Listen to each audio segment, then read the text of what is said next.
북한의 수상한 정제유 거래, 오늘 생생토크에서 살펴봅니다.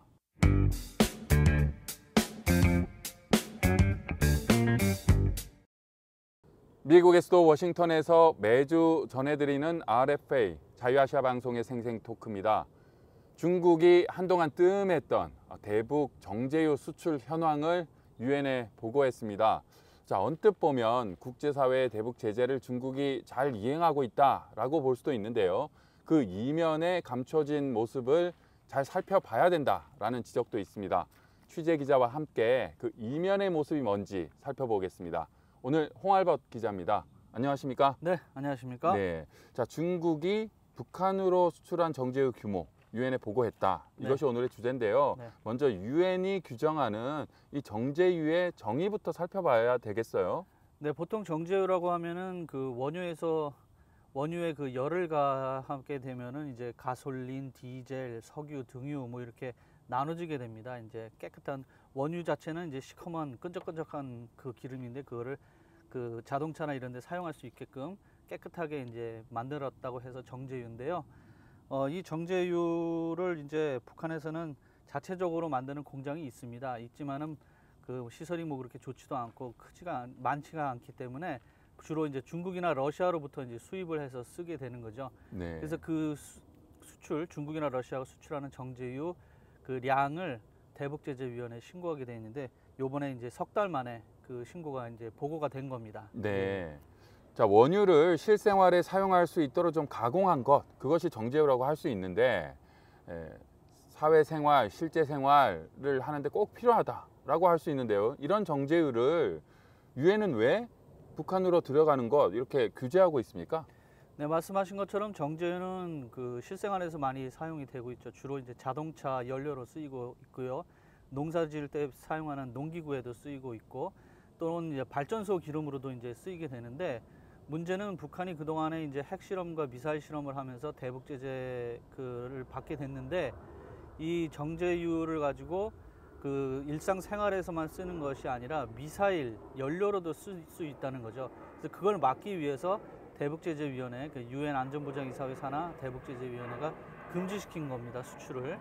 그래서 그 미사일 같은 데는 사용하지 못하도록 하기 위해서 그렇게 제재를 가하고 있는 겁니다. 네, 정제유라는 게 무슨 꼬리표가 달려 있어서 이것은 미사일에 쓰는 것, 이것은 주민들이 쓰는 것 이렇게 표시할 수는 없지만 그렇죠. 그래도 전체적인 북한으로 들어갈 수 있는 양 자체를 조절하면서 북한에게 핵 개발과 같은 그런 욕심을 부리지 말고 국제사회와 협력을 잘 하라, 핵 개발 포기하라라는 그런 압박용으로 네. 대북 제재에 경제 제재를 한다는 건데요. 네. 그렇다면 북한 주민이 1년에 사용할 수 있도록 유엔이 규정한 그 정제유의 규모는 어느 정도입니까? 네, 50만 배럴입니다. 1년에 50만 배럴까지만 북한은 그 정제유를 수입할 수 있습니다. 그래서 지금까지 2017년에 그 대북 제재 결의가 제정된 이후에 중국과 러시아만 지금 정제유를 북한에 수출을 했는데요.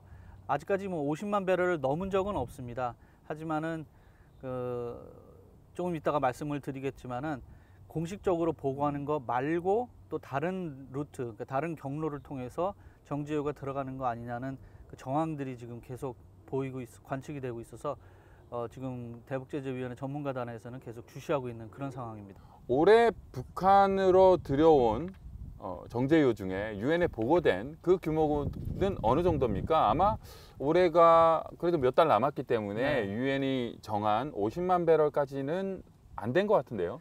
네, 지금이 10월이지 않습니까? 지금 그 대북제재위원회 보고된 그 정제유 수입량은 1월부터 8월까지만 보고가 되어 있는데요. 3만 3천 배럴이라고 지금 나와 있습니다. 그래서 3만 3천 배럴이면은 50만 배럴에 3만 3천이면은 한 7.7%? 그 정도밖에 안 되는데요. 그 작년에 같은 기간에 비해서도 3분의 1, 4분의 1 요 정도밖에 안 되는 양입니다. 그래서 굉장히 적은 양인데 뭐 반복되는 얘기지만은 이렇게 공식적으로는 굉장히 적은 것처럼 보이지만은 실질적으로 뒤에서는 50만 배럴이 넘게 수입을 하고 있는 것으로 지금 추정이 되고 있습니다. 북한으로 들어가는 허용하는 일상생활에 정말 꼭 필요한 정제유 50만 배럴이다. 더 이상은 유엔은 허용할 수 없다라고 하면 상식적으로 보면 북한 당국은 50만 배럴은 꽉 채워서 수입을 할 것 같거든요. 그런데 뭐 3만 얼마 배럴밖에 안 된다. 이거 좀 이해하기 힘드네요. 네, 며칠 전 그러니까 10월 4일 날에 그 UN 안전보장이사회 전문가단의 보고서가 공개가 됐습니다.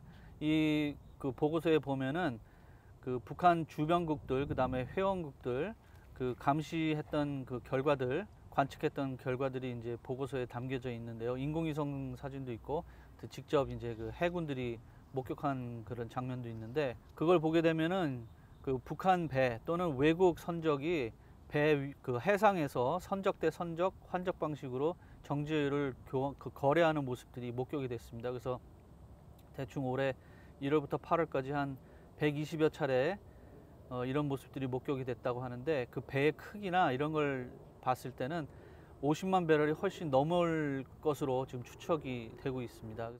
그렇기 때문에 이제 전문가단에서는 그 유엔에서는 북한이 앞에서는 이렇게 공식적으로는 적은 양을 수입하는 것처럼 중국이 보고를 하는 거죠. 중국은 조금만 수출하는 것처럼 해놓고 뒤에서는 배에서 그 선적대 선적 방식으로 밀거래를 하는, 훨씬 많은 양을 밀거래를 하는 그런 그 정황의 근거가 된다고 볼 수 있겠습니다. 네.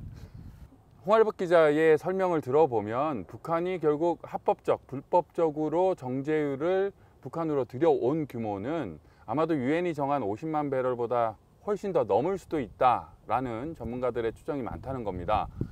대북 제재 결의가 힘을 발휘하려면 결국은 유엔 회원국들이 대북 제재 결의를 아주 강력하게 이행을 해야만 한다는 전문가들의 제안을 다시 한번 생각해 봐야겠습니다. 오늘 생생토크, 중국이 유엔에 보고한 대북 정제유 수출 관련 취재 기자 홍알복 기자였습니다. 홍 기자 수고 많았습니다. 네, 수고하셨습니다.